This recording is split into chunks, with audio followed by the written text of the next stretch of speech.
কি হলো ভাই, এভাবে কাঁদছিস কেন?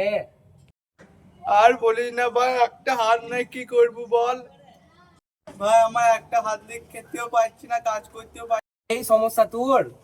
শুন, তোকে একটা কথা বলি আমি। না। বল ভাই। শুন তাহলে, আমাদের পাড়ায় হিমালয় থেকে একটা সাধু বাবা এসছে, ও সব সমস্যার সমাধান করে দিচ্ছে। তাই নাকি ভাই?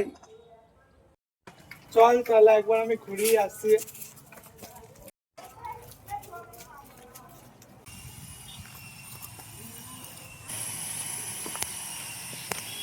বস এইখানে। বাবা, এই বন্ধুটা আমার বিরাট সমস্যায় আছে। এই বন্ধুর একটা হাত নাই, কাজ করে খেতেও পারে না। তা তুমি তো সব সমাধান করতে পারো, তাই এর কিছু একটা ব্যবস্থা করে দাও। সামান্য এই ব্যাপার। তুমি যত তাড়াতাড়ি পারবা এর একটু সমাধান করে দাও। তুই উঠতে দাঁড়া।